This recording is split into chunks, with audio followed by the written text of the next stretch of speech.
Hello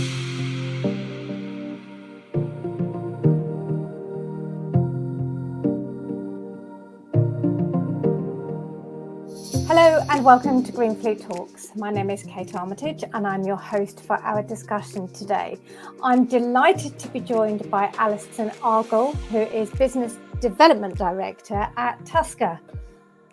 Ali, great to see you again. Great to see you as well, Kate. Thank you. Yeah, good. Right. So, Ali, we've not done a GreenFleet Talks before, I don't think. Nope, not on this format, no. No. But today, you and I are going to be discussing the benefits of salary sacrifice and some of the trends that you've observed in the market. Last time we spoke was back in January, and I think it is fair to say that it's been a very busy year for Tusker. What's been happening and how has the market moved on? Well, it's been very busy, as you say, for lots of reasons, but actually appetite-wise, seeing hundreds of new companies join us in terms of offering a salary sacrifice card benefit scheme. So now added another 278,000 eligible employees to our bank, which is amazing. And really is very much, I suppose, the things that we've really seen this year has been much about same old, people looking for a really kind of big ticket, attractive benefit that's going to attract and reward their employees. But ultimately the involvement very much from the CSR teams. So the sustainability teams really looking to actually get more engaged around how they can add benefits that are really going to help them reduce their carbon footprint. Yeah, Ali, I mean, I think when you get down to it, you're right, it's a great benefit and it's been massively successful. But this principle that even if your employees aren't using their vehicle for business, doesn't matter, they're still traveling to and from work. And if they can do that in an environmentally friendly way, it all contributes to that CSR program that you were talking about. Very much so. And I mean, an initiative we've run for 11 years now is around offsetting the carbon emissions from the tailpipe. Clearly, with the big movement we've seen towards pure electric vehicles, one of the key areas was to continue with that decarbonisation. So we introduced this year a project where we offset the emissions that are used to charge electric vehicles. So the CSR teams are really keen to see the data, see what those offsetting reductions look like. So really being able to not just tick a box, but actually really contribute to their overall plans. Yeah, that's great. And this isn't a very transparent thing, really, or it's not as transparent as it could or should be. So it's great to see that you're tackling that challenge. Yeah, it is about providing that evidence. So it's a real number. Great, good. Now, Ali, I was very disappointed with the recent announcement from government to push back the ICE ban on new car sales back to 2035. Has this had an impact on your business?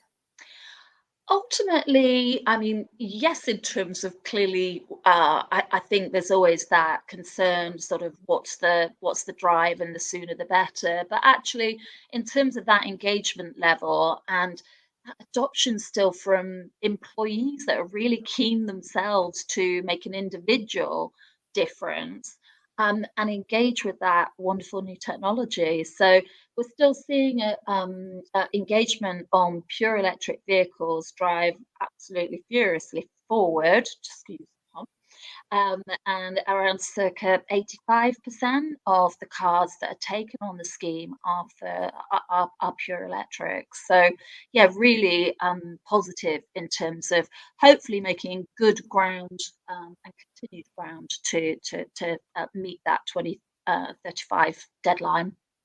I mean, the 85% is absolutely fantastic. I mean, it really is.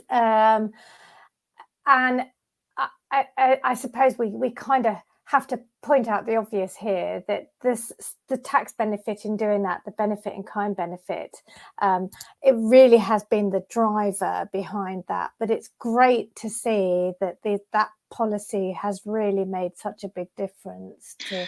It has, and I think, the manufacturers have to take a bow at this point as well, Mm, on the basis that they really got behind this product yeah, development. We are seeing such a varied range of vehicles. We're still, I suppose, waiting with bated breath for those entry-level vehicles to be more of a fossil fuel price point, or at least closer. But it is still making a difference. And one of the things that, since the sort of stringent supply chain issues that we all experienced a couple of years ago, really seeing that market open back up again in terms of yeah, availability, but also the support from manufacturers is back, where they are really, able to support us with that constant drive to make these vehicles cost effective for everybody. And those lower paid taxpayers for us is all around that inclusivity. So really important to be able to make that available to everybody. yeah, and you're absolutely right. It wasn't that long ago that the choice of vehicles was still quite limited, so it was And a premium, quite, yeah. and premium, so all round quite a tough sell. But you're right, there are a lot of much smaller, more affordable EVs now, but more to come, as you've said. I'm sure there are definitely more to come, yeah. Well, we'll come back to that in a minute. But so earlier this year, I think just after we spoke, it was announced that you'd been acquired by the Lloyds Banking Group. Has Yes. that changed Tusker's focus at all? Not at all. If anything, it's absolutely driven, I guess, further opportunity for us. Sort of clearly we've been in this space for 15 years, and consider ourselves and our processes, our product, and our employee experience, all very high drives. And I think that was very much recognised by Lloyds Banking Group, and really looking to help us, achieve additional growth, which is fantastic. Lots of support in terms of being able to help, as we mentioned, address those challenges within the market on supply chain. So really proactive in terms of supporting us, ensuring that we have got a lot of product coming through. That in itself always helps that driver experience. It's very hard talking to somebody about something that's going on, a long way Yeah. away, that is making that supply chain difficult. So by enabling people to make decisions and see the benefit of the vehicles coming through, sort of within 3-4 weeks, and also lots of visibility over the next sort of 2 to 3 months, that continuous growth. So that's been really exciting for us, really helping us adopt new initiatives to support employees that are coming into the scheme that might have some lifestyle changes. That means it's very tricky, as we all know, to get out of a financial arrangement. So again, really supporting and helping us sort of develop that proposition, and not staying still, I guess. It's about Right. how you continually drive that. And that's great to hear, particularly as we're in a fairly tough economic environment at the moment. Absolutely. For an employee to have that peace of mind around that commitment, I think is Yeah, the what ifs. yeah, yeah. Right. Well, Ali, who better to ask, really? Because as you say, you've been in the business for 15 years. Who better to ask? Crystal ball time.